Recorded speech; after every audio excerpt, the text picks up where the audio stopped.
Well, welcome back, everyone, to Masters Tour Montreal Online. I'm Raven, and joining me now is Sottle to kick off round number 7. We are getting to the end of the Swiss portion here, sort of getting closer and closer to naming our top 8. So it's exciting stuff when we get to these final few rounds, as we've got a few more left over. And we are going to be kicking off a pretty spicy matchup as well for more than one reason. One, we have Lion playing on stream, which is always pretty cool to see. And Euristus, her opponent, is going to be playing Highlander Hunter, which makes me very happy that it's not banned, because it feels like it's been too long since I cast a good Highlander Hunter match, Sol. Yeah, no, Raven's back in his comfort zone. Hunter, oh, yeah. The green hero, biggest minion on curve, don't think too much. It's right up Raven's alley, ladies and gentlemen. But yeah, Euristus, a very well-known player in his own right. You viewers at home will be forgiven for maybe not being as familiar with him as you would be with our current global champion in Lion. But he is actually a winner of one of the Battle Rift series, where it was a potential big showdown between himself and Orange, one of the most well-known players in the game, where Euristus was able to come out on top. So pretty serious competitive pedigree behind both of the players, although admittedly tilted towards this lady, Lion, with the Survival Druid, the Tempo Mage, and the Bomb Warrior in her line. Yeah, 100%. And also, funnily enough, it was the Hunter that's been banned from Lion. So Hunter on both sides of this, of each player's lineup. But it was the Face Hunter that Lion chose to go for. But pretty excited to see this. Just a very, I guess, standard approach to the lineup here from Lion. We'll see if it pays off. Although I do like, especially based on how we've seen the weekend play out, I do like the risky skipper package here in Lion's Bomb Warrior. Yeah, I was just mentioning this as we were kind of going through deck lists, like actually working on these very graphics that you are looking at right now, Raven. I was noticing a trend that more and more as we get towards the end of the day, or at the end of the Swiss, and we're dealing with the higher ranked players, more and more of the warrior lists that we look at are that skipper package version instead of the more removal heavy sword and board Evil Quartermaster version that we've been seeing early on in the day yesterday. So it does seem like, at least in terms of the warrior lists, that seems to be the one that's being slightly more successful. Yeah, and Euristus is going to be running this, I nearly just said Tempo Mage out of habit, and they both begin with T, but of course it's the Turtle Mage here from Euristus. And at a glance, this looks like what I'll call the standard version, as in it's not Ice Barrier and Secret Dude in the list, so we'll be seeing more of what we've generally been seeing on stream from here. But what interests me a lot is I've seen a lot of druids playing Living Dragonflame in their list, but Lion has chosen not to, just going for a much more standard approach with a very heavy 2-off count in her druid list. So absolutely, not have that ability to dodge the freezes, Sottle. Yeah, it's been a tech card that we have seen on multiple occasions in this tournament, but Lion not going with it. She is still running the Kael'thas in there, though, which is something that we're starting to see less and less. Single copy of Wild Growth there as well, but hard mulligan for that ramp, and Overgrowth into the Kael'thas here is looking like a potentially pretty powerful opening, especially since she has the Broom available alongside all of that as well. So, the mage really struggles to actually kill minions from hand if they're minions that have persistent effects staying on board. The one thing they can do is just tempo out with minions early against Druid and just have enough minion presence to be able to fight back against opposing minions. But the combination of these early beasts in hand, and now that Guardian animals as well, should be able to swing the board state in terms of minion presence and likely stick that Kael'thas in the coming turns as well, which might just make this game kind of interesting. Yeah, and a big point for me is generally you'd think, well, how does Druid win if the mage just gets to just freeze their board forever, right? Like, how do they actually win? Well, the mage has to be like past turn 8 to do that.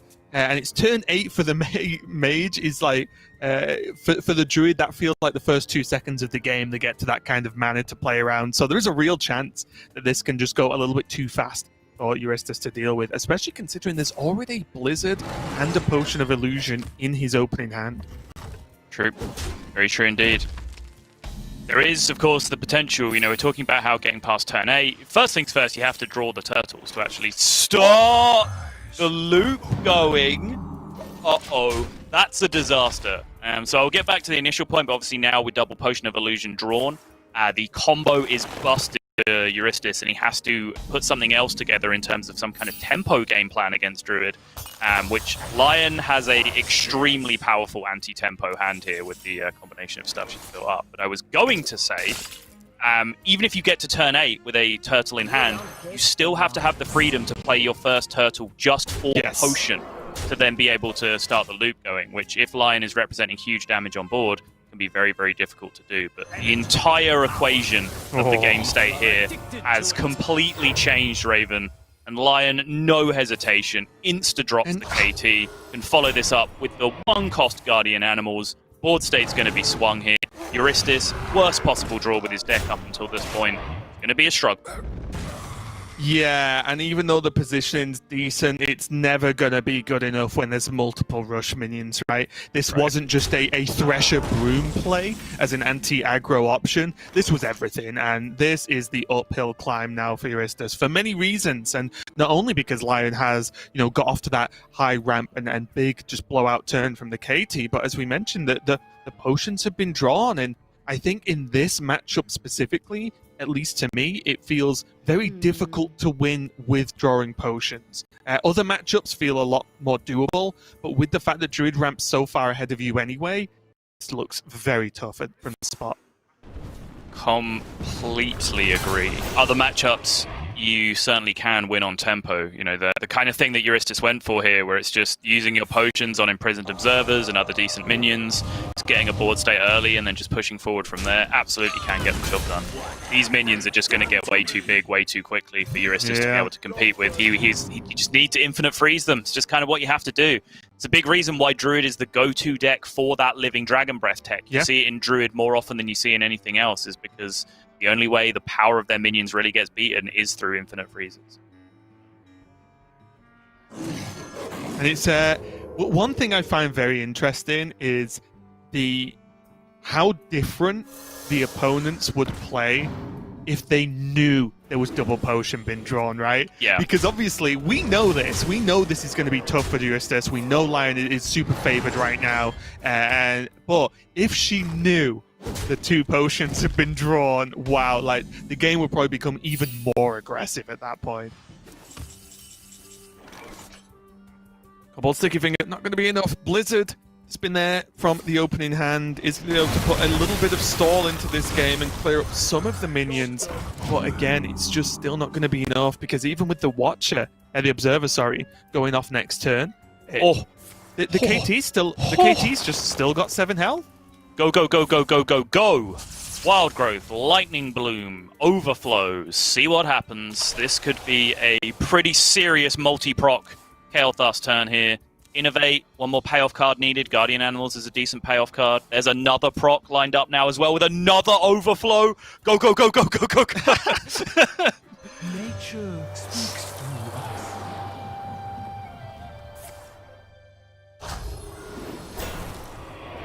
Yep, hand space, dumped, Overflow again. Very nice. Hand space managed correctly here.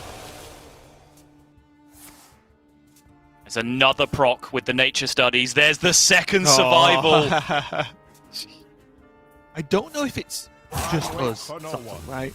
Yeah. But I feel like every time we cast a player who plays KT, they just God mode it. Yep. Look at Blyze. Look at Lion now, and I feel there's been others that every time we see, they're bringing KT, still interesting because it has been nerfed. Oh wait, they just soloed the series with KT alone. You're just like, what's gone on? Like, why is this not common? Because all I see is it dominating games of Hearthstone. It's so nuts. Yep, the 2 Kael'thas players remaining, the 2 absolute monsters that we see every time they draw it. And also, objectively, just the 2 greatest players in the world as well. Like, coincidence? No, I don't think so. Yeah. And now, although we can't see Euristis' camera, I imagine he's just sat staring at his monitor, just thinking, how am I supposed to get out of this? You're in my hand. But again, like it might seem like a tiny thing, but I was sat there just shouting, go, go, go, go, go, go, go the whole time. She went. There was very little pausing on that turn. She started her turn immediately. There was a little readjustment to how the second overflow was going to work, and she executed that, but she gave herself maximum opportunity to be able to make all the key decisions that she needed to later on. Yeah, and honestly, I think a pause to that extent is absolutely fine, because you do have to just go, okay, mana cost plus play order of cards, right, when card draws included. It's completely valid. We are going to see it just go once more. Survival of the fittest is going to be played again. Yeah, and from Lion's perspective, obviously we're a little bit guilty of, you know, this game's kind of over, but from Lion's perspective, she felt that killing that turtle was far more important than we did. You know, thinking that the infinite loop would have been possible from that point with it stuck on the board, not necessarily knowing about the second potion in hand yet. She would have seen the animation of one of the cards being missing from the selection. It was still pretty important to have it stick for Euristus' chances, because he could at least have then potioned the one turtle that he did have on board manually from hand, and maybe found himself another freeze, but... Right. Let's be honest, Euristus has been on the struggle bus for some time in this matchup. Yeah, and like I said early on, like we can see it's been a problem, and honestly, like I'm not even sure what would have to happen to dig himself out. I guess these are the games why people are playing box in their list sometimes, right? Or just trying to mess around with the box, because at least it gives you a chance in these sort of crazy scenarios. Yeah, it's where like the prime sometimes can dig you out of this situation, right? Like you can go prime, and then maybe the prime casts a potion itself. And then you have another one-cost prime that you can just play and potion yourself in the same turn with one of the potions that you've drawn. You can start potentially popping off that way. But yeah, you need something pretty magical to happen to win one of these games of Hearthstone. Still alive. Just like a lot of damage. It's just still alive. Like it's this Kael'thas was played what, turn 5? It just wins games. Turn 5, turn 6. It just wins games. It's just still there. And that's the problem, right? And we see, although Turtle Mage, you know, is obviously a powerful deck, it does have a lot of restrictions and limitations on what it can do, because it cannot run a ton of spells. So you don't have the flexible nature of Mage that we see, for example, especially Tempo Mage right now has, because you can't run other spells. There can't be a polymorph for that KT. There can't be even many ways to generate additional things to deal with it. So guess what? You stick a KT, and unless it's being, unless there's already a big board there, then yeah, it's going to just stick around. And yes, when it's in Druid, it's going to cause havoc. Yeah, I will disagree with that for some regard, because I will think one of the big ways the Turtle Mage list has improved now is all of those spell generation cards that have come into it. So, you know, the One Thieves, the One Makers, the Spell Wings, for example, just everything that can kind of give you that bit of flexibility that you need in the early game, and perhaps even late game if you're able to find the right solution. Because you saw there, like, Euristus was able to get himself an evocation, which could in some different world have found himself some ridiculous way out of that situation, but he was so far behind as soon as he drew a potion. That much is very obvious. And now we're going to get to a bit of a throwback, quite honestly. I did mess with a list very similar to this, like the other day, just to see how it felt.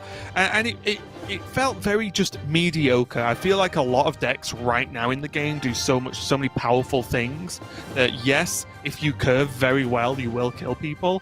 But so many classes have access to ways to reduce that down. Even Priest gaining Wave of Apathy and potential steal effects, and Mage playing a ton of freeze once again. It does cause some issues for this Highlander Hunter list, but so far it has been doing pretty well for Euristus. So we'll see if it can pay off now, as Lion is going to be on this Tempo Mage. Yeah, I will say I've played a very large chunk of Tempo Mage in this expansion, and I have occasionally queued into some strange person playing Highlander Hunter. I think every time it's happened, I have just served this deck the fattest L on a silver platter. Like, it does not seem to be equipped to deal with what what Tempo Mage is trying to do, because yes, they do have some quite nice, smooth early curves available to them if they get there, but they kind of inevitably hit this point in the mid game where it's just play my one large idiot this turn, right? And as soon as you do that against Tempo Mage, their turn is going to laugh in your face. And that's the problem. You can have a few good turns, but Mage has one great turn, which is pretty common, and then you've got no recovery, right? Like there's no way to recover, and that's kind of been the issue for Hunter for a very long time, is that the response is lacking so much of the time. But here, we do have one of those strong turns. Coin 2-drop into Zephyrus, into 3-drop, into 3-drop. Seems like it is going to pile on a good chunk of pressure. But even this is Lion can deal with this. Like, it's not the end of the world. It's not like, we used to see Fairy Dragon into 2 or 3-drop. And the opponents would be in major trouble in a lot of matchups, but not in this one right now. Yeah, this hand is simply the juice, though. Euristus. Takes this backstab, board state dominated already. It is, but even there is the Dragon's Breath and the One Fit Thief as well, just as a easy response, maybe even Arcane Missiles too. There's plenty of options for Lion.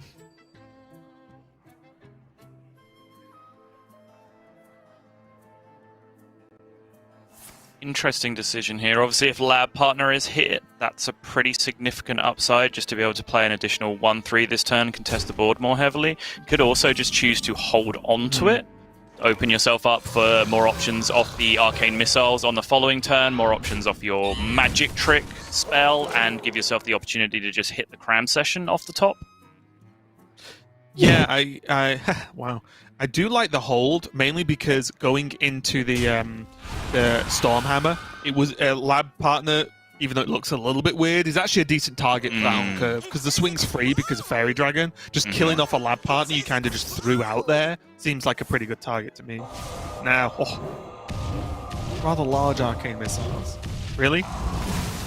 Very nice. Okay. All minions, saves herself the 2 mana for the ping, so could choose to just tempo out a Mana Cyclone here, just as a 2-2 on board for 1 spell. It is the most efficient use of mana this turn. It's worth thinking about. I wouldn't hate it, because, Highlander Hunter weakness is dealing with wide boards. They just don't really do it a lot of the time, and it's hard to come back from that. And honestly, with Magic Trick and, to an extent, Conjurer's Call in, I think that's enough to just make this worthwhile. I do like this decision here from Lion. Absolutely love it, yeah. Fully on board with this. Tempo Mana Cyclone, one of the hardest things with the deck to convince yourself to do, but I love it here.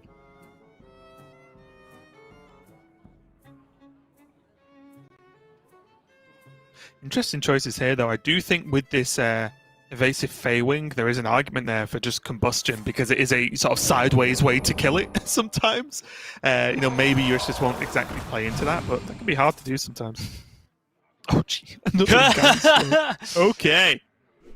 Incanter's Flow recycled into Incanter's Flow. Probably not the ideal scenario for Lion in this spot. It's a dead draw, but it is a huge impact if Euristis can hold on here, and his hand does look plenty well equipped to hold on. He's really not even that far behind, even on board currently. Yeah, the weird choice is not necessarily what Euristis plays from hand, but where he puts this Evasive Feywing, right? Because the Hunter player in me says, well, there's no taunts, so it's like, get that thing hit in the face, but the board's wide, and there is some high-value minions with the 2 Lab Partners on there. Imagine putting 5 damage into a 1-3 as a Hunter player, Raven. Trust me, I know! See? I know. It hurts to watch. It hurts to even suggest. Oh. But there is a level of respect that Euristis has to go for. Rewarded, though. Cram Session draw does cut down on a card. Lion deciding she is not going to waste the mana on the extra Incanter's Flow, which is potentially fairly sensible, since so many of the spells in the deck cost 1 already. The second copy of Incanter's Flow can end up being quite low impact. And that's even if you actually draw spells from this anyway. Yes. There's still a fair few minions left, as we can see, so yes. Yeah, I agree. Worked out pretty well.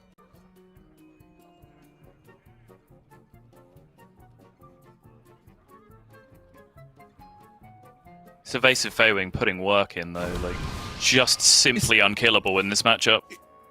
It's one of the reasons why I was talking about Combustion earlier on. To, like, shoot something else and maybe get the splash damage on the Feywing, you mean? Right, yeah, sure. Yeah. Look at this turn. Obviously not this exact turn, but ping a minion next to it, Combustion, done. It's Right, dead. right. Problem solved. And now, though, Evocation, an Apprentice, and Mana Giant already on 2 mana, and a Conjurer's Call in hand, Sottle. Fireworks next turn? Fireworks, very possible indeed next turn, yes. Ooh. Ooh, and the draw. The draw. Okay, the draw is a 0-cost Primordial Studies. Yep, this is go time. Cheap one. Cheapest Lab, possible one. Perfect. Tall. And this is the problem, right? Those you Hearthstone devs listening, Give Hunter some cool stuff like this. I want to make these turns. Give us back Master's Call, Dire Frenzy, and I'll be happy. Oh, I those like eight drops Steel Minion with Rush. kinda suck. They don't need to be fantastic though, do they? It Well, would there help, is but they don't Bran need to be. There is Bran into Zixor Prime coming over the next couple of turns. They need to have some kind of impact on the game state. Right. I'm just trying to work out, as I'm sure Euristus is if he feels comfortable going 8-8 into 8-8 right now, or if he wants to go value trade into a 5-6, or if he wants to channel his true Hunter experience and just go face.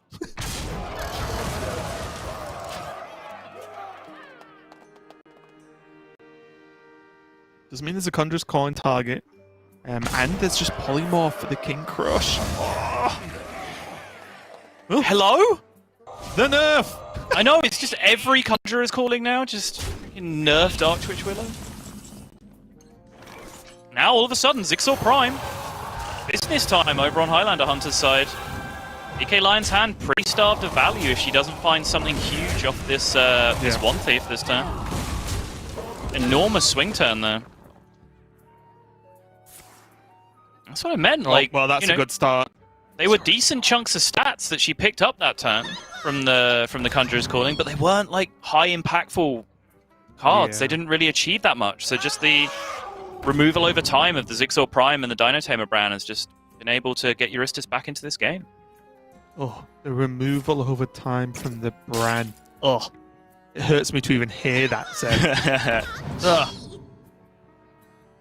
This is value though. The Azure, oh my, another Azure Explorer as well for Lion means that she does actually manage to keep the value train going and not run dry, which was a real fear that turn for her. It was, yeah. It's a big deal as well. She now has one cost Azure Explorer plus Conjurer's Calling in hand as well, which is actually a pretty good tempo play. It's no zero cost mana giant, but it's still very effective. And even honestly, Twin Tyrant versus Hunter, especially post Bran, post well, Zixor's kind of gone now, but the Twin Tyrant is just a big bulky minion that's actually pretty hard to kill. Right. And that is an issue that Euristus might have now, is that his deck's kind of done at this point. It's done the things. It's done. He's played the Zephyrus, he's played the Dino Tamer Bran, he's played his Zixor Prime, he doesn't play Dragon Queen Alexstrasza. He's kind of done the things his deck does at this point. And honestly, most importantly, there is not a Nagran Slam in the list. And let's be honest, I think just Euristus could do with a Nagran Slam next turn. All right, Raven. True. I mean, you're not wrong. There you go. Rottenness Drake coming pretty clutch. And you see then now, right? Euristus knows this. The 4 damage going face, not taking the value trade on the Azure Explorer. Is just a pretty clear indication that he wants this Bone Wraith to do him a lot of work here and let his other minions go face at this point. Yeah. Potential problem, though, is that there is just infinity spell damage being left up on the board if Lion would want it here.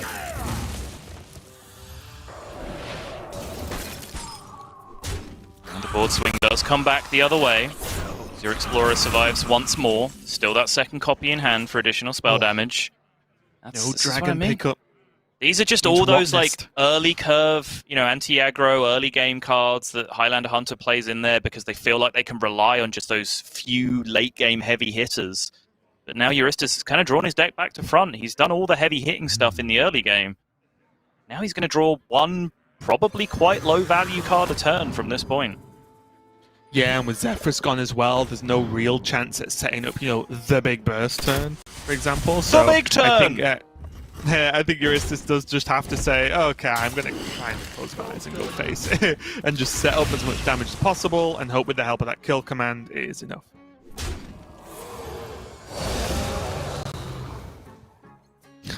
Again. Wait, why that one? That one hits face for 8. These are two 12-12. No, they're not. They're 2 0-0s. Did you hear my shout out to you in the last game? Greatly appreciated. You could even call that a callback, Raven. Like, genuinely, though, that's a miserable Conjurer's Calling outcome in this situation, right? Like, basically any other minion in the game threatens lethal here.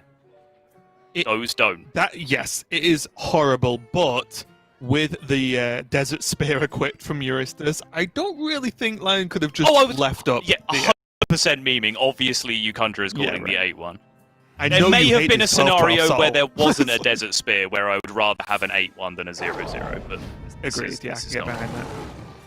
What's that? 3, 4, 5, 10, 12? Nope, doesn't make 17 as far as I can see, so a bit of a problem here, but Euristus is pushing a ton of damage, and like you said, these two 12-12s don't actually impact face. No, they do not. And this 3-9 doesn't impact with these 1-1s particularly nicely either.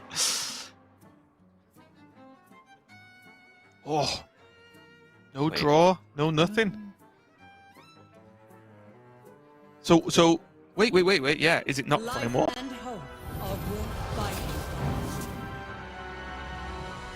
What? So what you could have done there was Flame Ward, trade off the two big minions, and then one dog hits face, and all the other dogs die. Right. Even potentially just use Ray of Frost as well, and not trade it into the minions. There's a lot of ways you could have done it, yeah. Now there's 2 damage. Ooh. That is not lethal. But it kills the 8-8. It means it's not lethal on the other side either, and the hero power now takes Lion down to 3. But the 7-6 can be traded off with the 12-1s. But it's still not lethal! I'm tilting out of my mind that these minions can't go face, Raven. Crimson Hothead seems good to me. You've got me fired up. That will protect Lion through the Stormhammer as well. Yep. Off the top, which was not necessarily the case beforehand. 12-1's getting the work in. They're like, hey, look, I did something! Oh, Imprison Felmore! That is a absolutely nothing draw, and Euristus looked like he was in such a bad spot, then looked like he could turn it round, but it's not going to be enough as Lion takes game number 2. Highland Hunter got close, but so far as well. Tough one there for Euristus. Yeah, Euristus perhaps slightly more literally drew a 0-0 at the end of that game. He picked up a dormant minion, but man, that was very, very close to Conjurer's Calling just saying no at that point. Like she was in full control of the scenario, and basically any real attacking me, like a couple of 5-5s would be game ending in that scenario. You can low roll super hard, and that Conjurer's Calling ends the game. But 12-12s there were about the worst thing she could possibly get. But then to Euristus' credit, he recognized the out perfectly, is ignore that board state because it doesn't actually exist. It's not threatening at all. And just start sending all of the damage face and set up some race potential for yourself. So, big respect for Euristus for the way he played that endgame. He certainly tried to maximize his chances, but Lion just about managing to scrape her way over the line.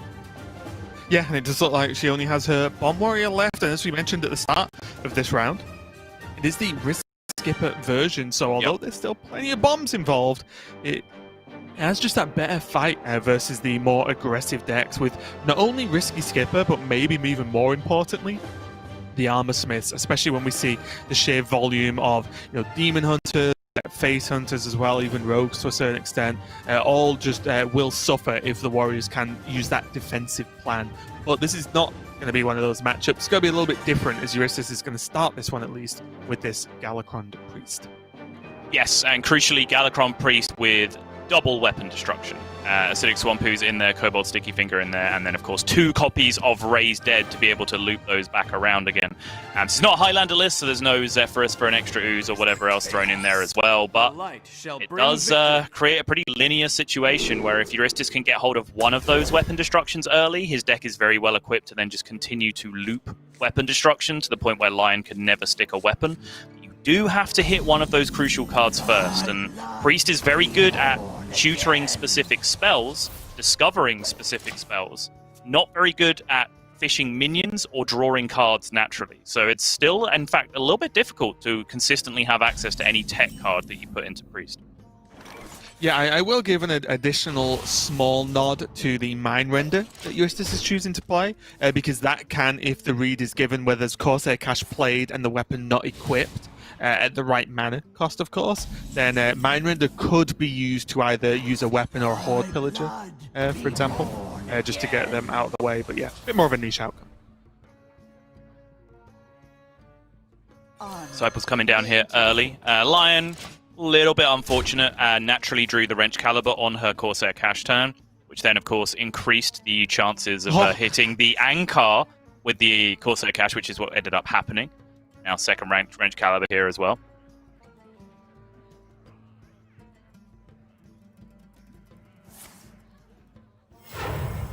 Yeah, looks pretty straightforward to me.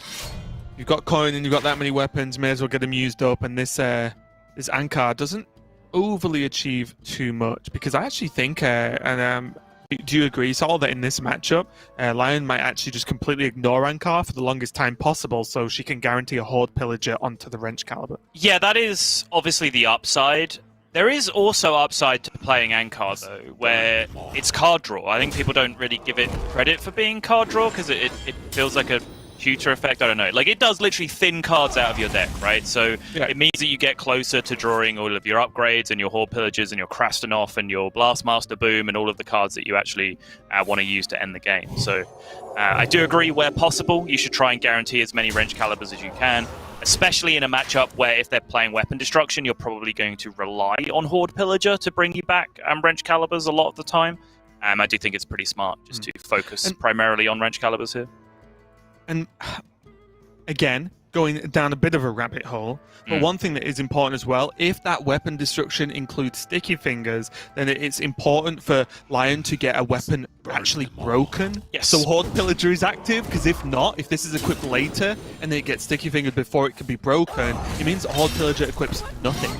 So again, it's just an additional nod to just getting this cycle at least started right now.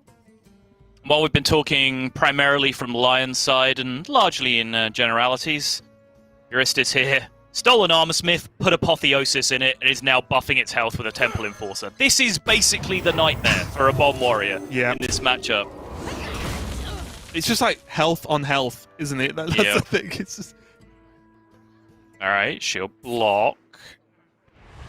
Will still find herself one off Shield Slam if that's the draw. Find that either. There is, again, a small, I don't even want to say benefit, but at least with Apotheosis #1 being used, Eustace is at full health, so it's not as if this Armorsmith is actually healing health every single turn, so there's a small silver line in there, but yeah, it's pretty dire. And you say that, but the fact that the Apotheosis has been put on the minion has meant that Lion hasn't... It's never made sense for her to hit face. I think in other circumstances she would have been hitting face with the weapon. So actually there would be 8, 10, 12 damage on Eustace's face right now. So even though it doesn't look like the Apotheosis has done much healing, it absolutely has. That's because true. BK Lions just said, I can't hit face. It's pointless. It's absolutely useless to do so in this scenario. Yeah. Well, that's why sometimes you gotta just suck it up and just go face anyway. Because that's just the thing you do with the weapon. Yeah, the attack on the previous turn. The attack on the previous turn did purely it cleared 3 armor and 1 health, which is an attack worth doing. But it's kind of the first one that she's had available that was broken down like that.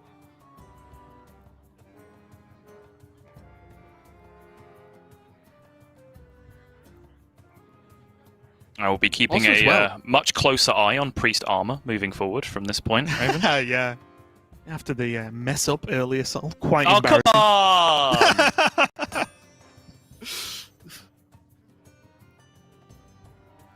I will say, though, I keep staring at this build with Risky Skipper, and I have to keep reminding myself what's being cut versus the other builds we see, because he still plays so many good cards, right? There's still Blade Storms in there, there's still Lord Barov in there, there's still, like, you know, the Krastenov, the Cutting Class, like Kronks, Galakron, like all these cards are still there. But really, it is the main one for me is the Whirlwinds in the more aggressive matchups, the cards that are missing. But there are tools in Lion's deck that can deal with this board. It's just got to get to them. Yeah, I mean, how annoying do we want to be, right? Like, do you want to play this Risky Skipper could be a Coerce? gamer here, Raven, because Right. it's a justifiable position to take in the other build of the deck, but largely nonsense. Well, and honestly, this is where we say, yeah, the risky skipper build isn't for the priest matchup, believe it or not, like that. But in other matchups, it can do well, and that's just the nature of Hearthstone decks right now in different builds. All right, we're winning this brawl. That's what's happening. There's going to be any chance. 1-2 popping out. I'd actually call 67% of these outcomes winning the brawl. That one definitively is winning the brawl. Yeah.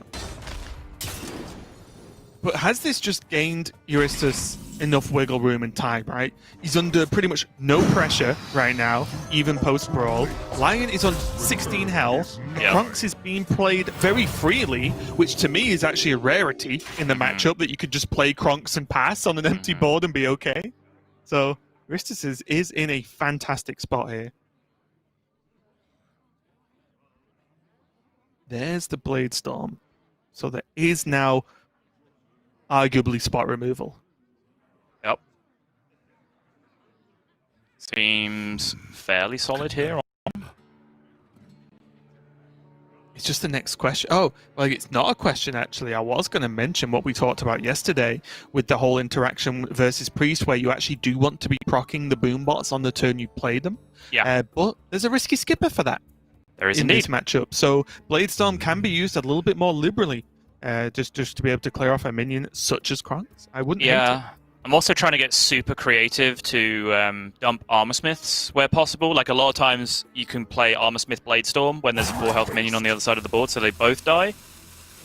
You get a little bit of armor that way, but Armorsmiths are dangerous cards, essentially, wherever they are. They're extremely dangerous if you put them on the board, because then Sarah just really messes with you.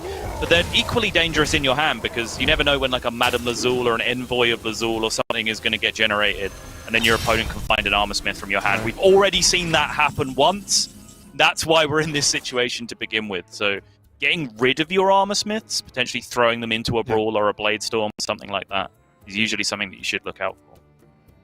Yeah, I will say, though, the Soul Mirror is the priority #1 worry, I think. Yes. Above it being stolen from hand and from deck and stuff like that. Because that's the one that's not only gets your opponent the Armorsmiths, but gets initial value as well, right? Because they gain armor from the Soul Mirror turn itself. So it's a bit of a double whammy there.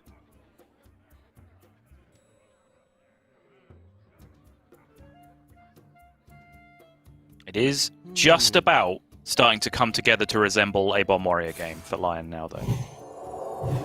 The bombs are in the deck, damage is actually being dealt, and Priest is having to actually do things to heal back the damage that is being dealt.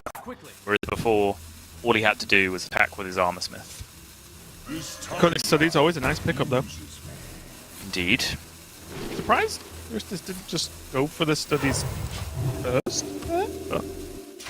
I like it. He knows he's playing it this turn, he knows he has the mana to spare, so he just dumps it and then gets the discount on his next dragon instead. Makes sense to me. Yeah, oh, okay, sure, yeah. It's just, like, how valuable is that versus, well, what if you get a better dragon? Right. I guess the argument is there just aren't that many better at that mana cost to get value from. Especially when, there might have been some better stuff that you can do and not heal, but if in this matchup, if the exchange is like a better minion at the cost of 2 healing, like the 2 healing is usually defensible. And now the dreaded Armorsmith has been dealt with by Lion, but there's still 30 health to hit through right now. And I'll be honest, I've kind of lost count of the bombs. There's not even been any gone off yet, right? There's been one drawn. Oh, it was one drawn. Okay. Yeah.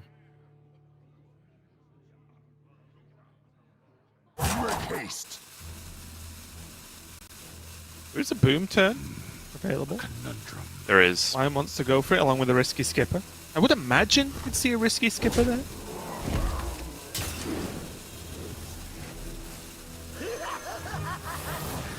So Lion's just going to load up. Okay.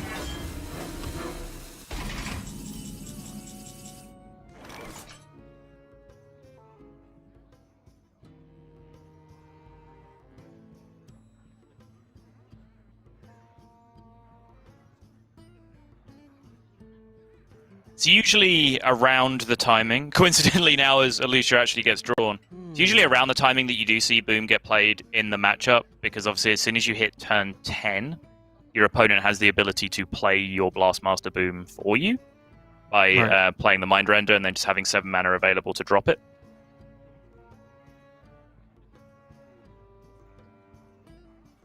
Also, just the fact that this dragon's lived from Eustace, it is another Apotheosis target as well. If he feels the need to go there, could go just for Shadow Word Death. Also, there's actually... maybe not. Yeah, I don't know, maybe it's just Shadow Word Death. Apotheosis just seems fine here. You just end it with Soul Mirror, right? Like, this is just simply lethal. Oh, okay. I'm pretty sure this is just simply lethal, Raven. You're just not thinking big enough. I know.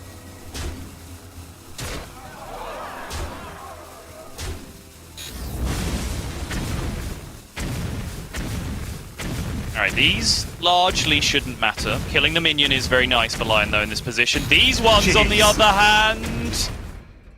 She dodged. Subtle, you're a liar. You simply lethal. Looks like the game's carrying on to me, mate. Sorry. I forgot to factor in. I was doing the calculations on this piece of paper in front of me. I forgot to carry the one in the global champion buff. I'm sorry. I let everyone down. Now there is Risky Skipper double Armorsmith available. It's not the best turn in isolation in the world, but guess what? It helps you not to be at 2 health. Yep, not being at 2 health is pretty promising stuff. And also, like you said, post Soul Mirror, the Armorsmiths are now gone from hand. Yes. So that to steal the Mind Render. Yeah. And you've seen a Soul Mirror, so actually this might just be the best time to play Armorsmiths, even though it looks a little bit of a weak turn. Bomb now drawn. You think this is you? Wah wah. No matter what I do with this Armorsmith, they just keep coming back. That's what I'm saying. That's why I was saying earlier, like, just get them dead when you have the opportunity to. That is the absolute best place for them, is dead on your side of the board, and emphatically not dead on the priest side of the board, because they can even punish you for that.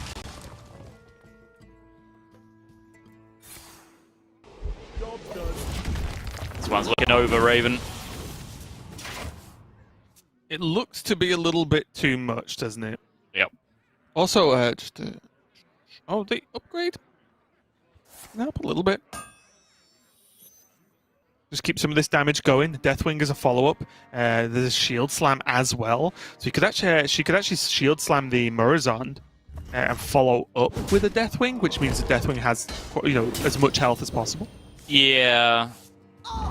We can see it's just going to get deathed or Galakron and so on, but just because you're expecting a response doesn't mean you don't play the game, right? Suggest Blizzard though instead, which is the other thing I was looking at. I did personally prefer the Deathwing there, because the Blizzard can actually, the Blizzard can deal with some bigger, or not deal with bigger minions, but at least lock out some bigger minions later in the game. Whereas the Deathwing is kind of at its best, I feel like, when it's tempo swinging against small stuff, as it was there. And a big deal here as well is there's only one Horde Pillager in Lion's List, which has already been played. So this weapon is literally the last weapon she has access to, or last Wrench Caliber, should I say, she has access to. And I believe there's still the Krastinov that can buff it for an additional swing. Yep. Still the Galakron, still the Kronks as well available. There is, potential there, but she's just so far off at this point. She's swung the weapon so many times. 2 bombs have already been drawn. Eustace is at 38 and still pressuring, like... It's not pretty. Burn them all. A Shield Slam, though. It's going to be a nice clean-up for half number 1 of this dragon. And... okay. Deathwing into this seems fine. Now, right? Yeah.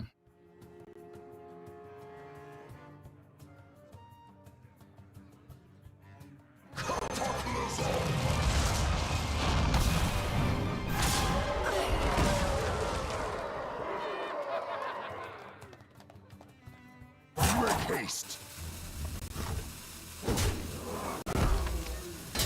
Lion just committing. Putting the extra bomb in, going for the swing and saying, you know what? She can buff her Ankar instead with the Krasnov if it comes to it and start just hitting away with that weapon instead. Yeah. Speaking of which.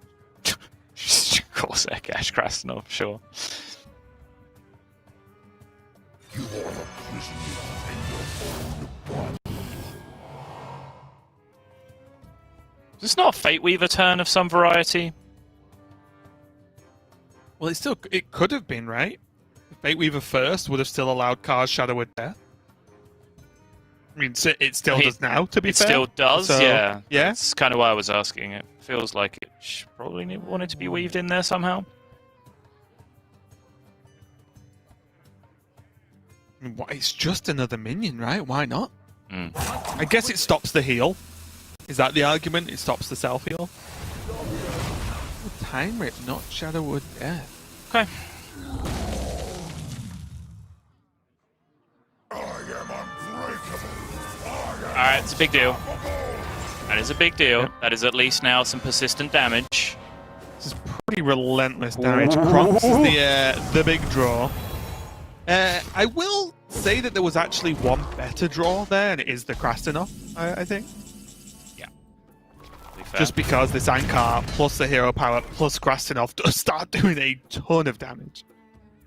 Finally, the weapon destruction now appears for Euristus after all of the damage has been sunk down the drain.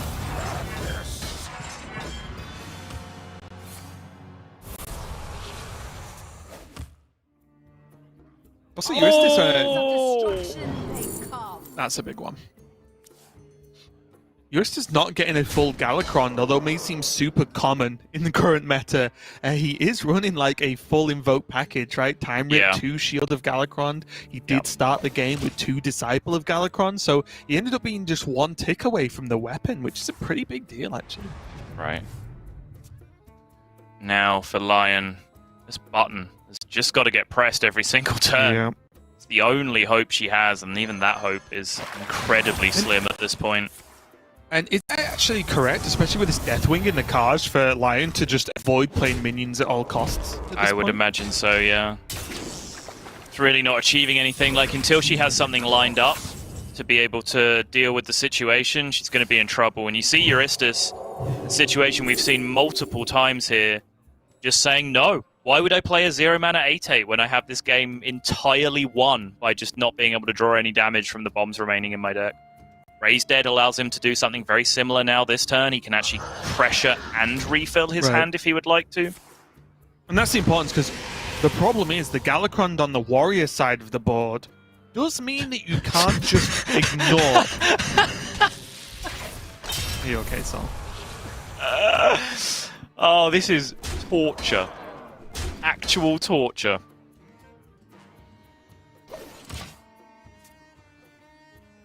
I can't believe she's still here. She's still playing this game of Hearthstone. I mean, I will say up until that exact turn, Galakron doing 3 to maybe more damage a turn with a Kronx for 5 damage burst. Wasn't that far away, honestly.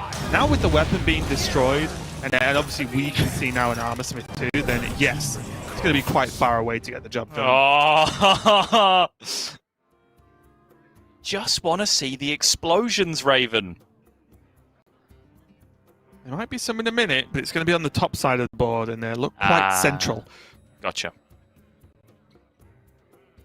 Euristus, again, does just have to, if he wants to keep playing the game of keeping a full hand, does limit some of the options available, right? Because there aren't now any double generation effects to sort of catch up. We are all Look. Lesson number 1 in playing Priest. It's not about the best play, it's about the play that makes your opponent the most upset. And the thing that you can do to make your opponent the most upset here is use his Barov to give you a bunch of armor off your Armor Smith. So you have to work out how to do that. That is your only goal as a Priest player this turn.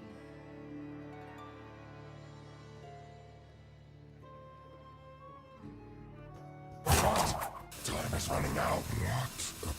Actually, maybe the most torturous thing you can do is set up a turn where you Armor Smith and then a Lucia, and then use their Blade Storm on your board with your Armor Smith. There you go. And it props the Barov. Cards. Alright, now we're talking. This is where, just to test it, in case you hero power and then trade the Barov in, sorry, the Krasinov in, just to see if it gives it durability or not. You never know. You're talking about yesterday, like, do you take Mass Dispel in case the game bugs and it unfreezes your own board? I mean, look, could happen. Yeah. You had that armor situation today, you never know. It's a good point. Until you try it. Speaking of which, is this 5 armor real right now? Does anyone know? Oh, we might be about to find out. And boop. No, No, it is not. No, it's not. 19.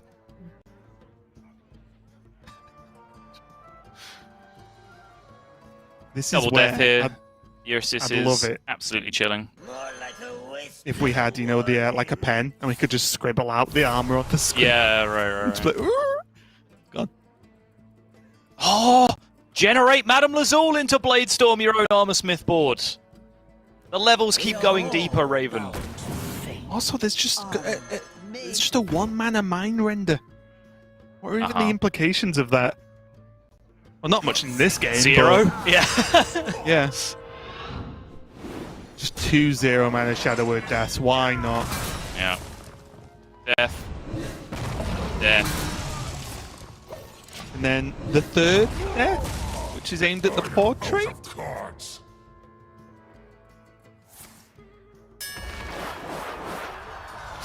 Look at this armor. What has occurred here? Okay, this is a bit of a mess. The numbers playing hide and seek, and 5 is just hiding behind 1. Yeah. Hello. It's like, you found me. Okay, I'll count.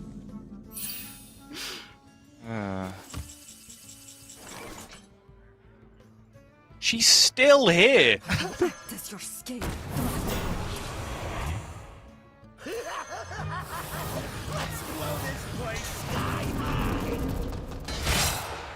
The 5 health on that is actually a little bit annoying. Does mean that Lion can't go face with the hero power this turn. Mm-hmm.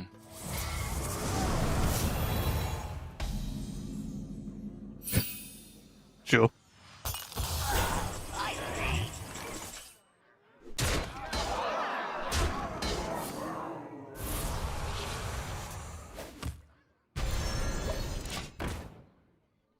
I mean, Lightwell, yeah. Sign me up. 2 fatigue now on Lion. Nothing to be doing with her hand. She can just pass back, wait for a bomb out that is not going to come. And then there is the scoop.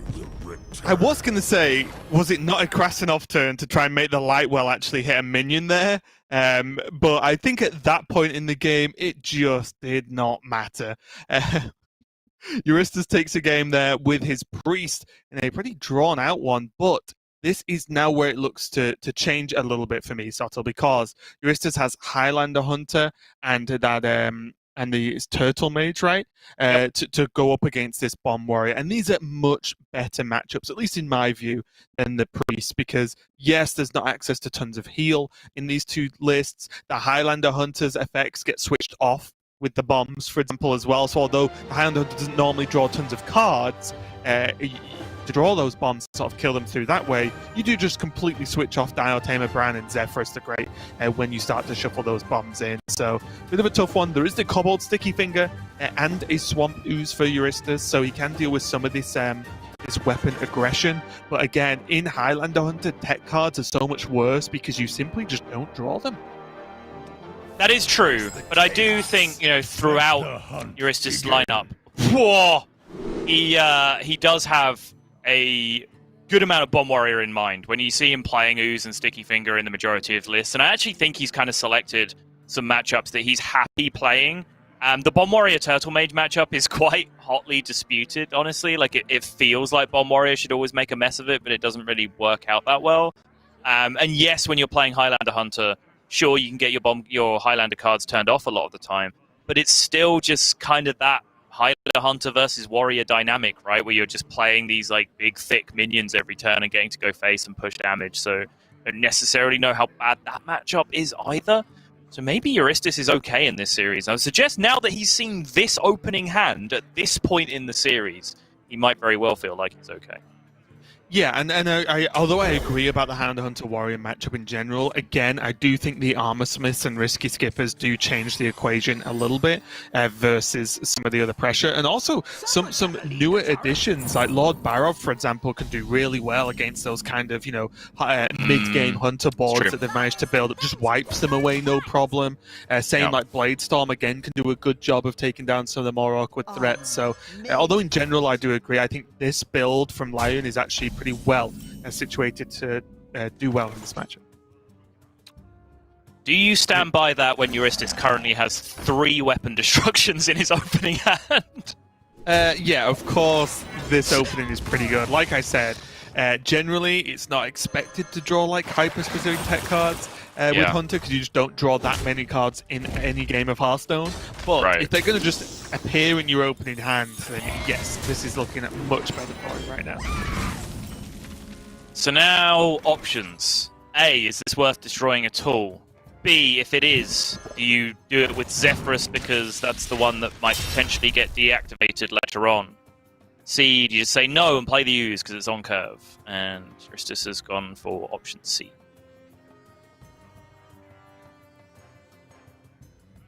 You know why I like this? Because the Zephyrus can't really get turned off in time for him to need to Ooze? Yeah. And it made it, at least on surface level, going into turn 4, most like that Lion would then go, oh, okay, quick Wrench Caliber, go! And then it's just coin Sticky Finger. And you coin Sticky Finger. Yeah, I think it just lines up very well. Okay. And if that happens, then yes, the Zephyrus doesn't really get turned off, so then why not use the Ooze? So I think with that plan that Euristis sort of saw, I think it's fair to keep the Zephyrus. This is disgusting. Ooze into Zephyrus, Ooze into Sticky Finger. Like, there's no way you could. You can't get away from playing a Wrench Caliber now, surely. There's no way you can respect the 3rd weapon removal. No, okay, forget about it. Second Wrench Caliber? Second Wrench Caliber in hand? No, forget about it. Wrench Caliber is happening this turn. Yeah. It's whether the upgrade happens as well, right? Surely not knowing the Sticky Finger, but then, it's tough. There's a bit of a pirate board. Now there's a captain. Mm-hmm. That's the issue, right? Like, the board trades horribly, and is Wrench Caliber being equipped to then swing into a minion? I guess that's the next question, right? Yeah, I think I was always intending to Wrench Caliber the Zephyrus this turn, then just go double face with the minions. Seems fine. Ooh, trades into the Ooze to protect the Armor Smith? Okay. Clearly some armor as well. Clearly my mind is just a little bit more aggressive in this situation than Lion's is. Yoink.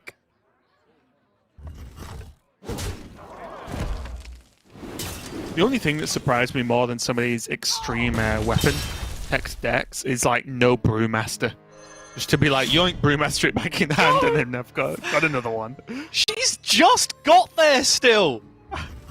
Like, all of the weapon destructions are now gone! And the bombs are in the deck, the Highlander cards are switched off, and she's just still buffing a giant Wrench Caliber every turn from now on. Like, she's just got there! Euristis made the mistake of thinking 3 weapon removals was enough versus a 4 weapon deck. I know. Those numbers don't add up to me. Imagine not playing 17 weapon destructions in your lineup, Raven.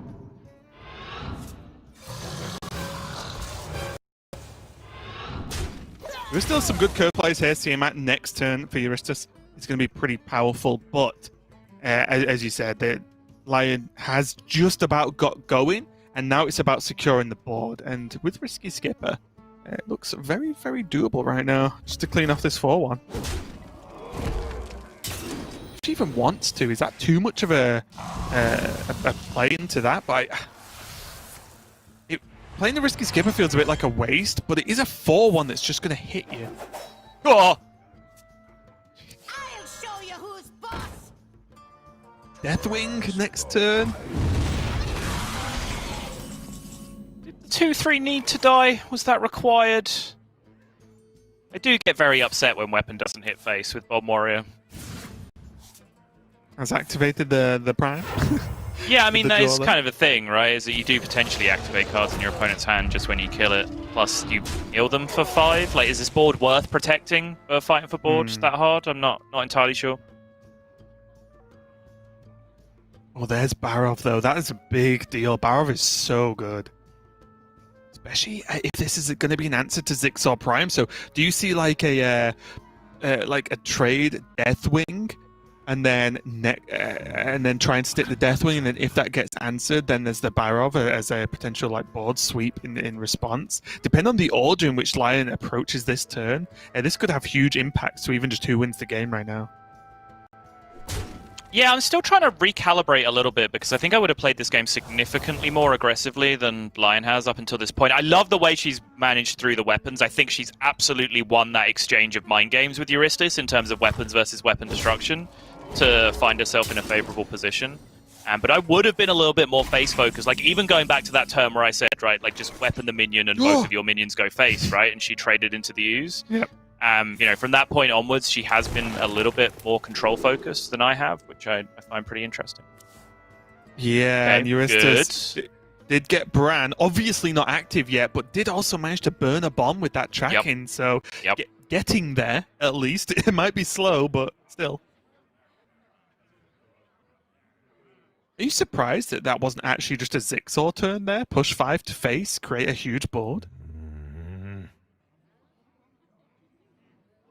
I think Euristis kind of has a read on Lion just having a Brawl or a Barov or a Bladestorm or some kind of big clear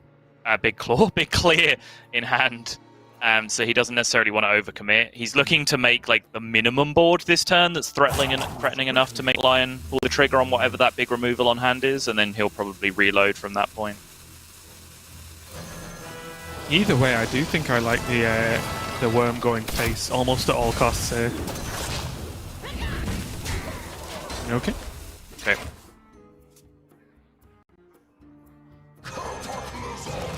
Deathwing is going to still be on, 4 health after these trades, which is pretty, pretty safe versus Hunter. Obviously, we could see 1 Prime. We'll deal with it pretty cleanly. But still, 4 health just from an empty board and no weapon is pretty tough, actually, to deal with from a Hunter perspective. Not going to go Prime again? Okay, that one definitely shocked me. Yeah, I think it's just a hard read. That he wants to get some of this removal out of hand before he goes for it.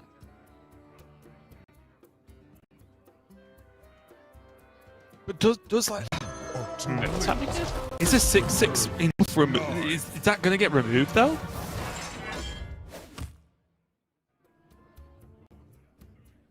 When Lion knows that Bran can't be active right now, is the 6/6 that big of a threat, is my question. Yeah, she doesn't necessarily know that, though, right? Like, she has an idea of how many bombs are in the deck, but tracking could have discarded any number of them, and then however many are left, you can still get consecutive draws to activate Bran. Like, it's unlikely, sure, but it's you can't ride the line too closely. I think if you're the global champion, you can. That's probably true, yeah. I think Lion definitely understands what's up. Like, I'm pretty sure I would have taken the bait and just killed the 6/6 here. And then maybe Euristis does explode with the Zixor from that point, and I find myself in trouble. Lion just happy to sit back and take 6. Is the weapon 5 or all attacked 4, right? It's 5. It's double upgraded. I'm just trying to work out, like, is this like a setup just to say, actually, with Galakron, is this just close to lethal, right? Like, this is a lot of damage. Oh, it is now. Now we're getting very close to lethal territory. The problem is all the cards don't quite play nicely together. She's been preserving the Bladestorm for the Barov Bladestorm, but now maybe you want a Bladestorm with the Blastmaster Boom later on. Dude, Barov, Bladestorm, Blastmaster Boom. Does every word in Hearthstone just begin with B now? What's happening? Yes. Like, bombs. Also begins with B. Yes, well done, Raven. Thanks for playing. Got it right.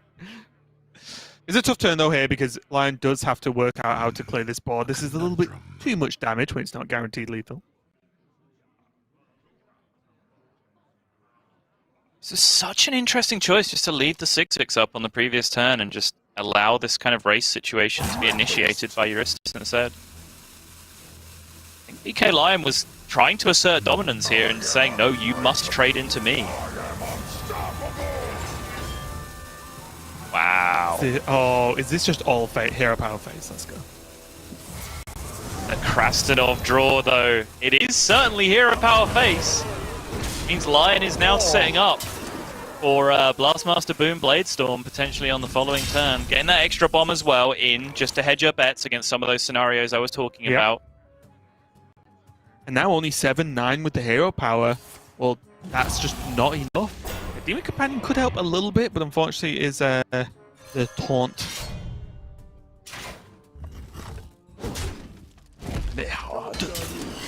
It's like a pretty pitiful turn, and I don't mean any real, like, that's not aimed at, like, Jurista specifically, but just the turn looks so weak compared to what was in hand. Like, still, the 6-or Prime's just been there, and I get to, you know, play around AoE, but if you're going to play around that for the whole game, then you've just had this insanely powerful card sat in your hand doing nothing. Seems like it's there's been a couple of opportunities, at least I would have seen it, been played just to create some threat levels there. Maybe made Lion use some AoE and not felt the freedom to go face. She's just gonna go for it? Blastmastering here!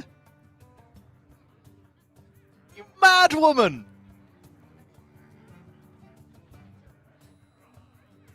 Imagine not just assuming all the bombs are going to go face. I know, right? But it's like everything's got so sketchy all of a sudden because obviously, like, we can see that Barrow of Bladestorm is largely fine. Just seeing the hand on the other side, but there's certainly cards that do kill you in that position, right? She's just gonna rip it! 3 face! 4 face, minions are dead! 1 bomb! Oh, the kill command gets drawn as well! Oh my goodness! What a game! So close, but the kill command, and we can see, of course, that it pretty much, I'm just taking a quick once over again, outside of exactly kill command, or I think animal companion into Huffer, those were the cards. That it was one of those 2 exact cards to win the game. And he had to dodge a bomb as well. So Euristis just about getting away with it there in an extremely close matchup. And I think I'll join you, Sol, and say I would not have played that Bomb Warrior like Lion did. But I will say I was entertained by it because that was just a crazy approach to it. It was very, very odd, I will say.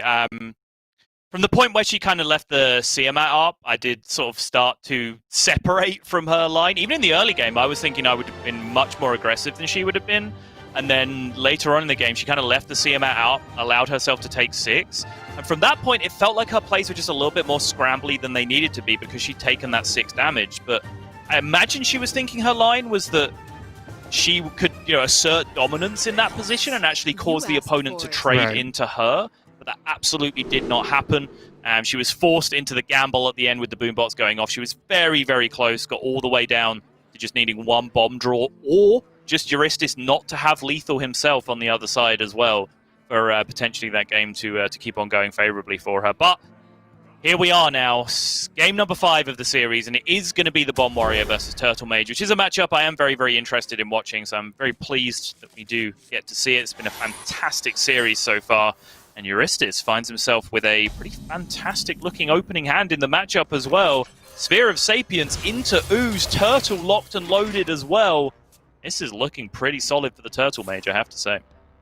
It really is, and just a quick nod to the deck list there. There is also a Cobalt Sticky Finger in this list as well. Yep. So not only is there the User's weapon removal, but there is that additional choice. Lawkeeper Polkelt seems like a reasonable draw to me, Subtle. Although, again, in this matchup, the second a bomb is shuffled, it unshuffles the... unshuffle, is that even a word? It messes up yeah. with Lawkeeper's ordering of the deck. It throws it into disarray once again. So mainly just a Yeti often in this matchup. But if you look at the curve, it's a Yeti. I think Euristis is probably going to be pretty happy to play. Yeah, like if you put a pack of playing cards back in factory order, have you unshuffled them? I think that's probably fair, right? I'd only agree, I think, if someone actually looked like they were shuffling cards, but did it backwards into order. Yeah. Yes, Yeah. That is when I'd be impressed and say unshuffle is a word.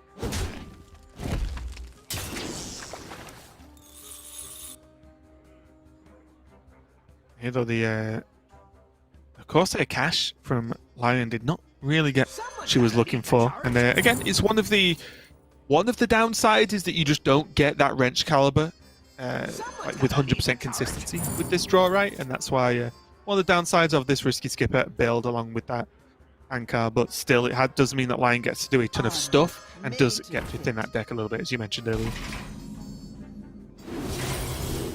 Job's done. Whoa.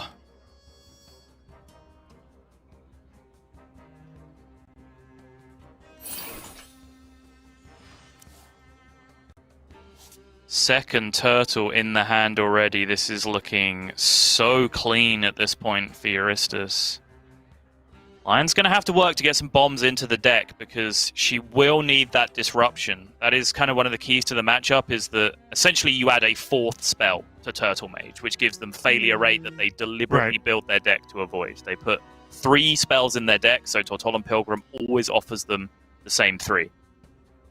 By adding Bomb to their deck, which is a spell, it then means that they miss out potentially on one of those key spells that they need every time they play a turtle. And if that just kind of lines up in the wrong position, or your opponent hasn't quite played around it in the right way, hasn't left themselves with kind of redundancy policies, that can come back to bite them if they just miss a key potion or miss a key freeze and get offered the bomb instead. If power is what you seek, Yeah, That does- interesting.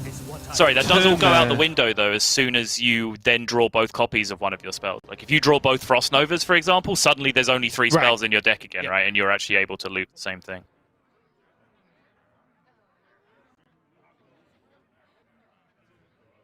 As of That was an right now, interesting one there. Polkelt actually being Polkelt. I promise I'll let you talk this in. Go ahead. I just feel like there we go. Yep. I knew it. Look, I've casted with you long enough. I've known you long enough that was always coming. The real trick, Sol, would have been to be silent and let me speak. I know then I would have not spoken in shock. No. That was the perfect point for you to just initiate a game of Caster Chicken where you just didn't say anything. Maybe next time. And I'd struggle because I am actually quite interested in this game. So I'd struggle to not want to talk about it. And there was just a turn there where Euristus could have used the weapon, but I do agree that it did feel pretty pointless at that point. Just to stop the damage. It's actually a big debate that we didn't even get around to because of how exciting the end of the game was Euristus' early game in the previous game as well. Right. And what weapons he chose to ooze, which order the order he sequenced his threats in, or his weapon removals in.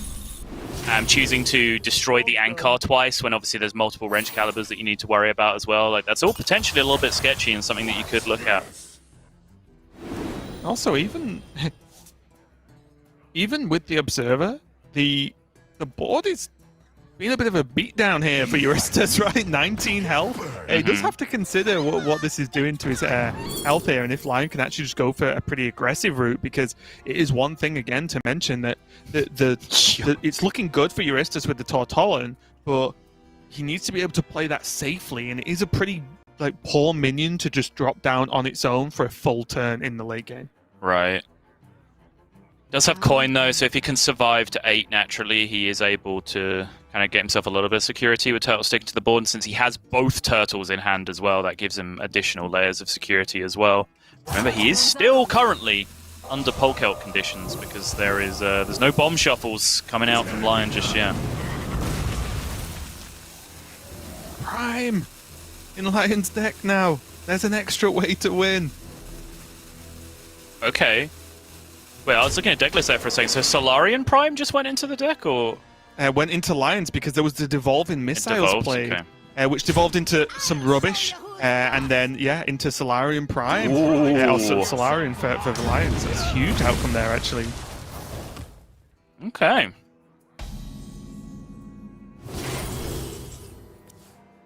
So Carty Defender now. That's a good one. Yeah.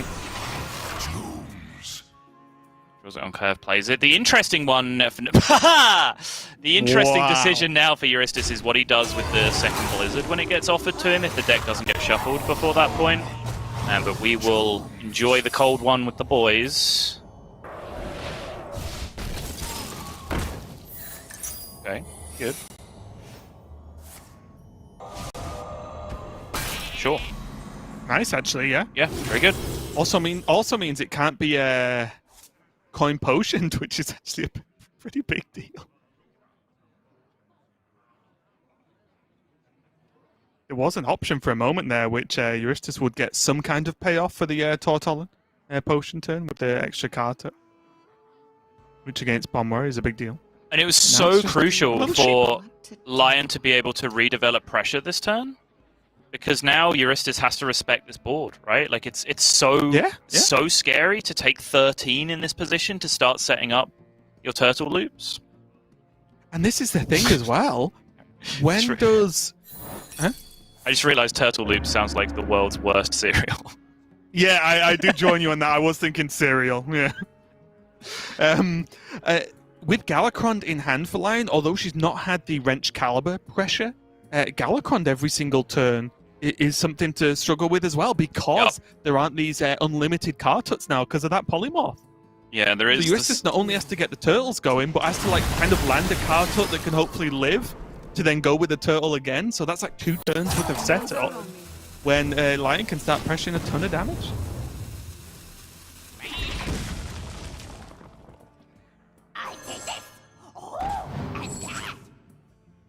Soulfire. Treasure? Loot? What more can I ask Board for? Pillager. We go face. Face attack. Yep. Words. Okay, so this is the interesting decision now, right? Because he can take a Blizzard, have a Blizzard in his hand, and have no more Blizzards in his deck. At which point, his turtles go back to offering him 3 spells every single turn. One of them being a bomb, as soon as a bomb goes into the deck. Right. Whether or not you want to do that in this scenario, I couldn't necessarily tell you. Because the counter-argument is just to put a freeze on the bottom of your deck. So you then have a freeze on the bottom of your deck, and you never have to worry about drawing a freeze. However, that kind of positioning can get messed up as soon as the first bomb goes into your deck anyway, because that will completely reshuffle your deck. Right. So I think on balance, like I would just, do exactly this. Draw the Blizzard and play the Blizzard this turn, and then go from there. And I think to simplify it, this is the only play that's a sure thing, right? Mhm. Like this is the only thing that actually always can happen. Whereas, as you said, as soon as that's shuffled away, even the extra bonus of, well, now there's no Sunreaver War Mage activation, but most importantly, there is just these minions are frozen. Euristus isn't getting hit in the face, and now he has that options with the Tortolan going forward, even in a post-Wrench Caliber world. But like I said, this Galakron, even just 5 this turn is huge. It's a ton of damage. It is. It's 5 plus Persistent 3 going forward, and Euristus does not really have the luxury of a Kartut Defender anytime soon. He's got to start going Turtles and then weave it in afterwards. Yep. You're in my hands now. Nova. Has to be Nova. So now if Lion can clear this board, that does allow her to... That does allow her to reset the loop, make Euristus spend 8 on a Tortolan again. It's currently an extremely big allocation of resources to even think about killing the 1-1 here, let alone the 5-5. I think now, with the Soulfire as well, and the Boom, and the Risky Skipper, this game plan got very simple very quickly. It did. You do know there's a Kartut Defender, though. That's something that you do have to factor in on top of everything else. Because you know that enough cards have been drawn under Polkelt conditions to get down to Kartut Defender, certainly. But one Kartut doesn't really matter because it's full mana, right? Yeah.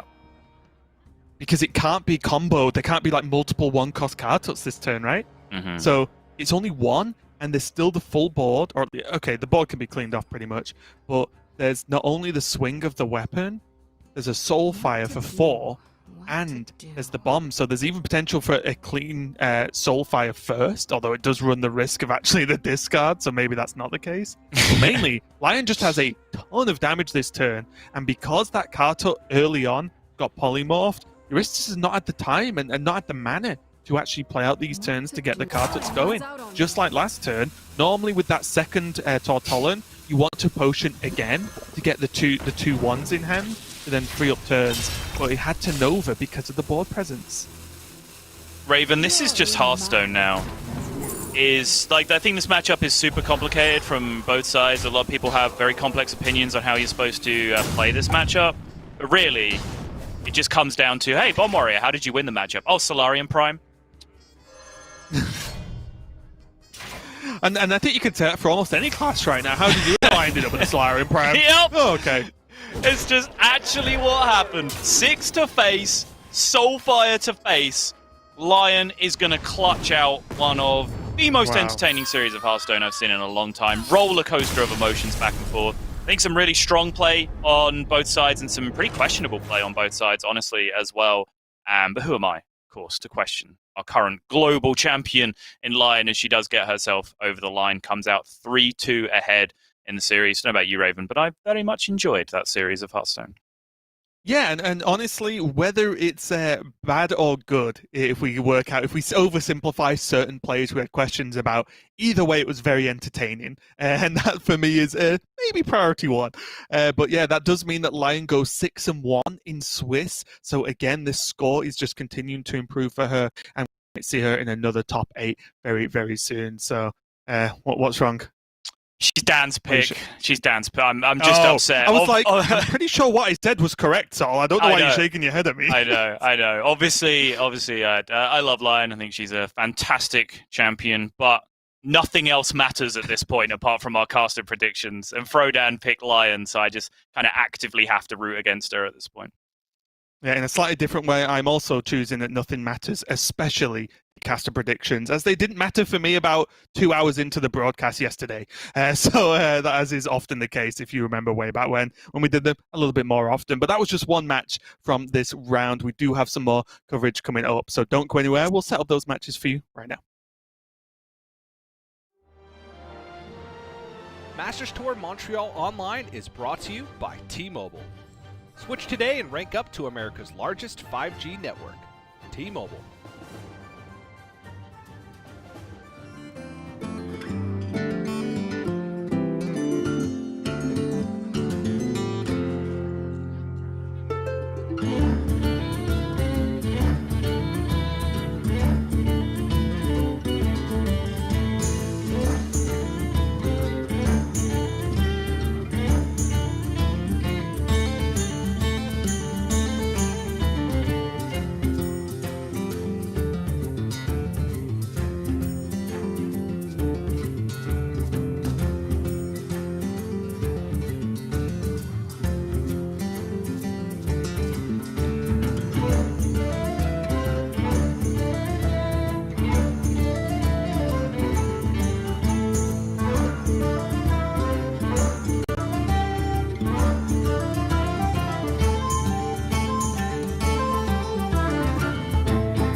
Welcome back, everyone, to the Hearthstone and Magic Tour Montreal. I was half a second delayed there. It's Frodan and Derek Brown here to bring you the coverage for the rest of Round 7 Swiss, as we just got to see reigning world champion VK Lion able to clutch it out when it looked pretty intense. Now, focusing on some of the other stories happening from around the tavern, you've heard us mention Impact. You probably have seen Impact compete if you've been a fan of Hearthstone Esports for a few years now.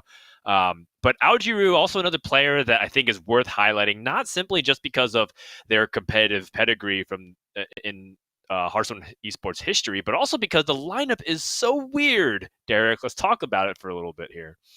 Yeah, this is next level here from Aojiru. We've seen from Monsanto already his lineup that included 17 weapon removal cards in his 4 decks. Aojiru is taking it one step further here with a triple Elysiana lineup, the Priest being the only deck that does not have Archivist Elysiana in it. This is full-on hyper-control, anti-aggro, slow control fatigue decks, however you want to phrase it. And it's clearly working out reasonably well for him so far, as we can see jumping into the first game. This, I mean, you may not even really be able to tell what kind of version of the deck this is. It's kind of the most standard deck for him here, with a very anti-aggro build of Galakron Priest, but without the Galakron, so it's just a kind of anti-aggro control. Yeah, very much so. It's too bad Druid is banned, because that Druid plays the quest, it plays Archivist Elysiana. I highly recommend if you are interested in exploring decks and you don't really care about ladder rank, go ahead and try that Druid for yourself, because it's very spicy, to say the least. So go ahead and check it out at battlefy.com/HS Esports. In the meantime, as you see, Impact is playing the Soul Demon Hunter, a class that does seem to have a lot of game plan against the Priest, because they don't really care too much about the board state, although they would love to hold on to it. It's really about the damage from hand. And Impact has a pretty solid start with early curve. Really quick Adraki Warblades on 3. I was kind of thinking about developing perhaps one of his lower curve minions instead. Do you feel like that weapon is super crucial to get online early here, Derek?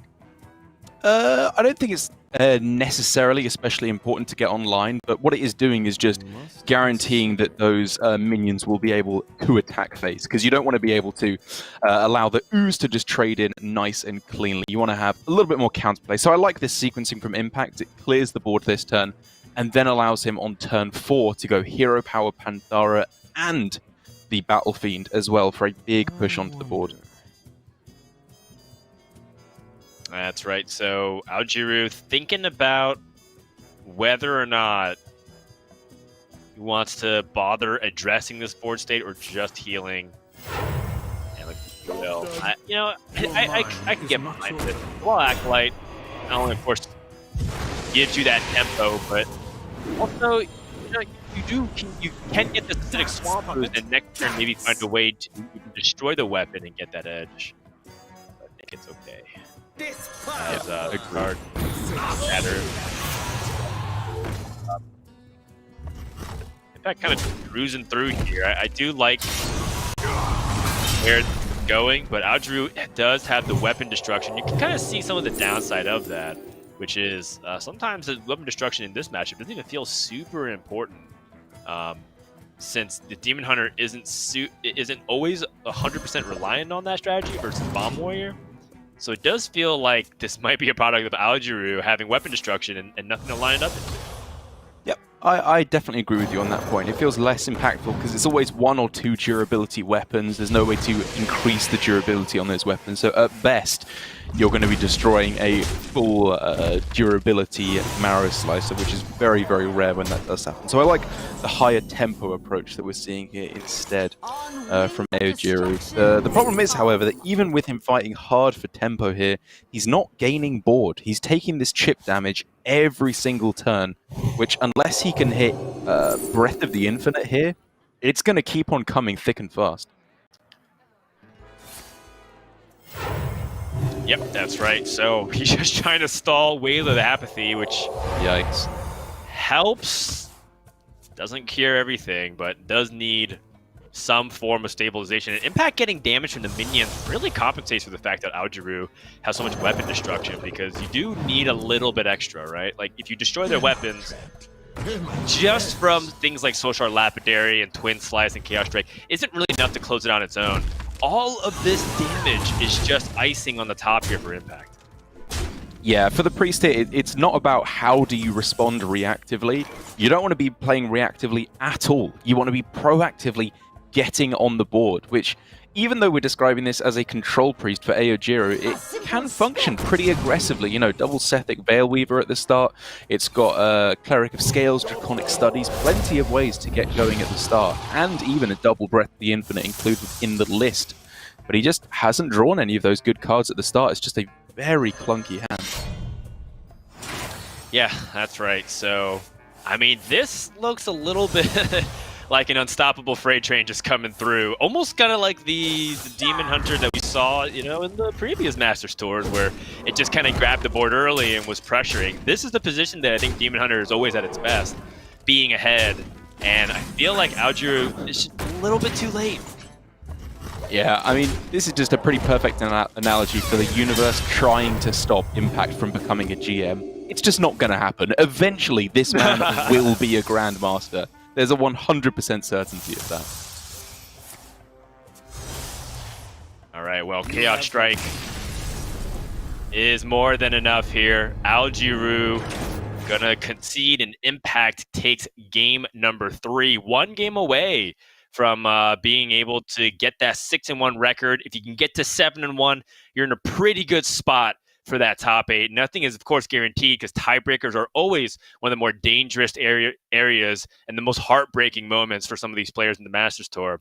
But as we saw with the standings at the beginning of the show that Derek and Sato were talking about, Impact is leading the prize earnings right now. So maybe not even necessarily as important for him to top 8 as to just be one of the top performers in the region. Yeah, he's got to be just doing a decent job, which he already is here. A pretty impressive start to the Masters Tour. Last remaining deck for him, however, being the Aggro Hunter, the Face Hunter, as his last spot. As you can see here, for a bit more information behind him, a 7-2 record 3 times in Bucharest, Arlington, and LA. This is an incredibly consistent record, and yet somehow still not a Grandmaster. Yeah, and I mean, that's kind of the nature of the beast with how the program works. The Masters Tour, a lot of money to be made, you know, a proving ground, so to speak. But some players, it feels long overdue, and you don't even have to look any further than some of the top of the standings in prize earnings to kind of get a big picture of that. In Europe, it's definitely like a point of you know, consideration when you're looking at players like Dedra or Kallax, some of the most consistent players in the Masters Tour that, you know, aren't Grandmasters yet. And, you know, Impact is kind of in that discussion, but I think people don't really discuss it nearly as much as some of the EU players who earned more than enough if, you know, had they had different region, they were playing in a different region. But alas, it looks like Impact is off to the ideal start. Look at this double 1-drop into the Imprisoned Thelma. This doesn't look like Algiru is prepared to stop it quite yet. It doesn't, but we got to remember, this is not Bomb Warrior, as you can see from the Bulwark of Azeroth that he's just picked up, and more importantly, from the Armor Smith that he has just picked up, because guaranteed to find the Risky Skipper in the next couple of turns. He can sweep all of this garbage up that Impact's throwing down, and gain a heck of a lot of armor in the process. Yep, so the Risky Skipper and the Armor Smith, though, is very nice, and I think this is exactly what Algiru was looking for, as an opportunity to come back. And so while Impact has a good start, it does look a little bit awkward moving forward, especially if Karga's Prime can get shuffled in. Okay, wow. Oh my gosh. Hold on, that's huge. Yeah. That is a big, big deal. Obviously, the 1-3 dying there is really annoying because he'd love to shoot this hero power into the Karga in addition to the 1-1, but he's just going to have to take 50-50.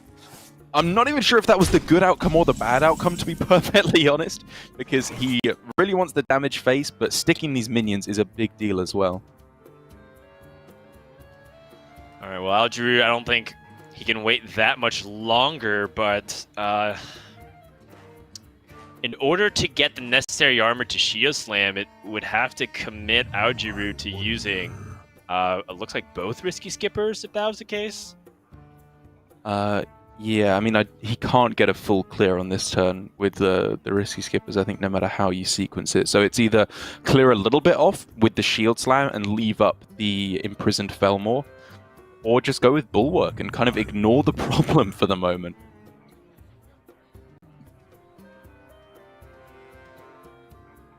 Yeah, the Bulwark does stall for a little bit of time, and we've seen that card come up huge in certain scenarios. I think, yesterday, for example, we saw Magtheridon hit twice, and the Bulwark of Azeroth tanked all that damage.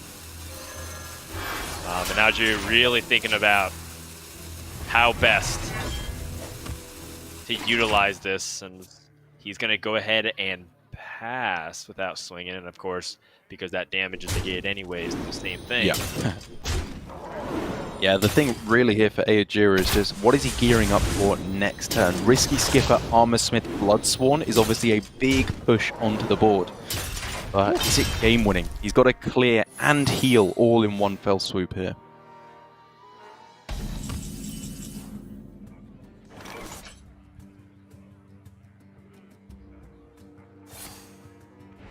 Okay, well, Aojiru can Shield Slam. This Evil Quartermaster gives him that armor.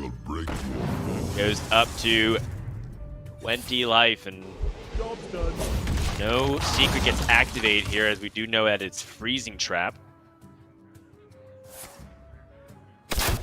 And I really like this approach from Aojiru here. He's going for a... not clearing it off as much of the board on this turn, but he's doing enough to make this board squishy so that he's quite likely to be able to clear things off and gain all that armor that I was talking about with the Risky Skipper and Armorsmith on this turn. Right, and he even has the Risky Skipper, Armorsmith, and the Bloodsworn Mercenary to go a little over the top here. This is a little bit too much to come back from, I think, from Impact's perspective. Usually gaining one burst of life is tough, but that's two. With additional off this Goblin Lackey that can help rush in this other Armorsmith. Yep, yeah. Also lets him clear the board. Super clean play there from Aojiru, and while we often talk about how the Face Hunter gains damage quicker than the Warrior can gain armor, with this particular build of the deck for Aojiru, pure control Warrior, there is little fear, I think, that he'll run out of health.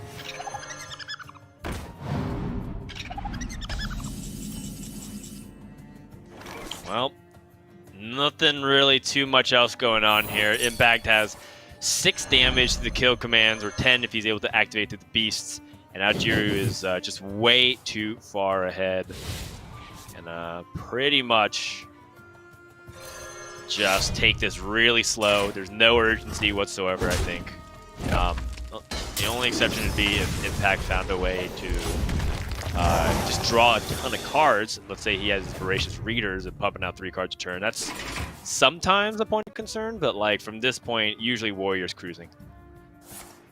I mean, I'm going to do my my best TJ impression here with him sadly unable to join us this weekend. We got to expand our minds here, Dan. How does Impact piece together any kind of a win condition against all of this armor and the overwhelming card advantage? Is there anything in his deck that can do it? I don't think so. I think it's just the volume of cards that he needs, and you can see Impact. He's just going to concede. He could play it out. He could drag this series on for another 5 minutes or so, maybe even longer. But the Hunter really tries to overwhelm through sheer numbers, and Impact had no cards. So I would say that it was like a 100% win rate from Aojiru's perspective if he just played optimally and didn't do anything stupid.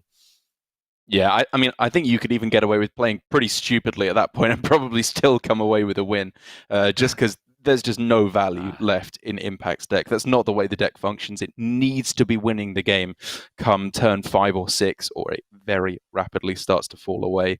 Obviously, now with the one remaining deck for Aojiru being that Priest, this is where I believe things become a little bit more amenable for Impact, because even though you don't have quite so good a matchup for the Hunter as you would against Highlander Priest, in my experience, there's quite a few cards that the Priest actually really struggles to deal with in this matchup.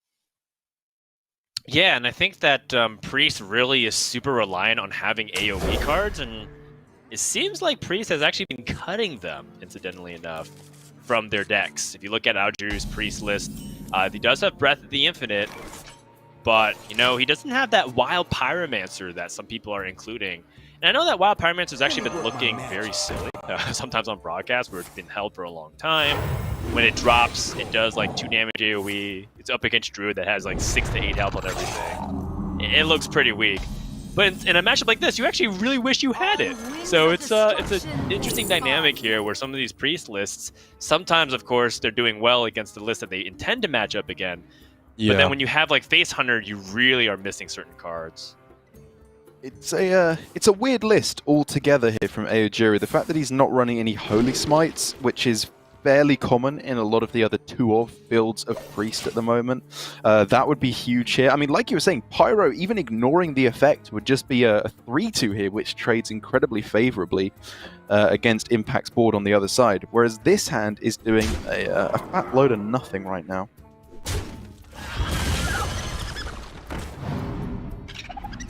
Yeah, Wolf and Tinger just kind of setting up the board now, and Algiru doesn't really have the AoE to stop it, especially with just that Breath of the Infinite, and finds weapon removal, which might be useful later on, but I mean, this is how desperate he is. Raised Dead for Cleric of Scales. Still no sign of that Breath of the Infinite. Yeah, not really finding anything. I have to imagine he was looking for Penance here, which is a one-of in his deck. So I don't fault him for going for Raise Dead into the Cleric of Scales rather than Renew, because I do believe that's, on average, a higher chance of being able to hit the necessary card. He did miss it, though, and now he needs to try and piece together anything here. Holy Smite, he has to kill off this Initia, or he's going to die. Well, I mean...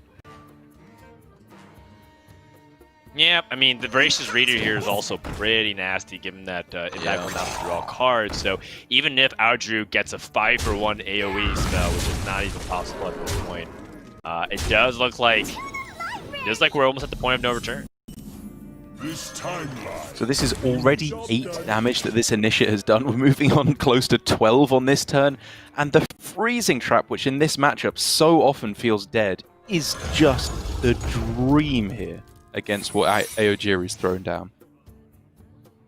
You can just see the frenetic pace that Impact is playing. He's kind of... He's feeling it, right? Like sometimes when you're just like, all right, let's get this one over. I feel like I'm going to win. Ooh, the no hero power. Okay.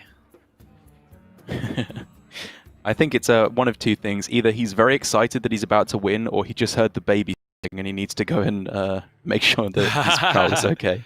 That's right. One he of the needs to two. take a picture to post on Instagram really quick before he makes his next play.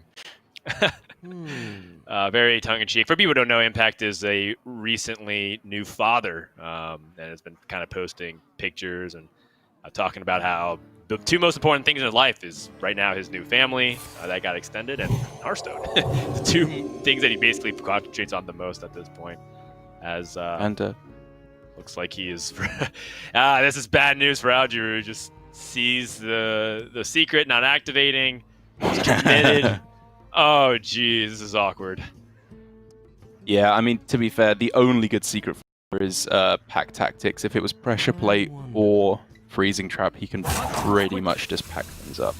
I guess, actually, no, to be fair, the pressure plate was okay because it at least clears the board there.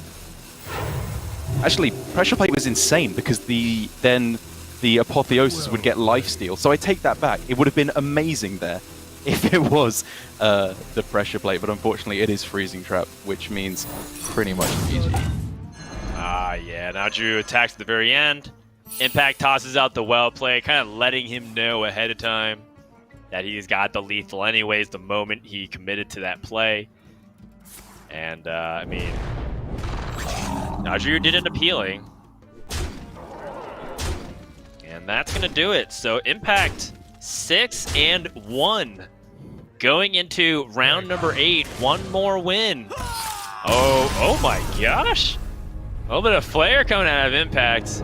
Now, he is a player that has definitely bumped into some players and kind of started a little bit of ruckus in the past. And, it looks like he's unafraid to perhaps take on that role. If he does get into Grandmasters, one thing I do say we lack ever since Amnesiac has kind of left, a little bit of that, heel role in the America's Grandmaster. And I think Impact would fulfill that role very nicely because, if there's anything that we love more is cheering on for our favorite players, but also watching certain players lose is pretty fun sometimes as well. So yeah, but unfortunately, it doesn't look like Impact is going to be doing all too much of that anytime soon. A 6-1 record, top money earner already.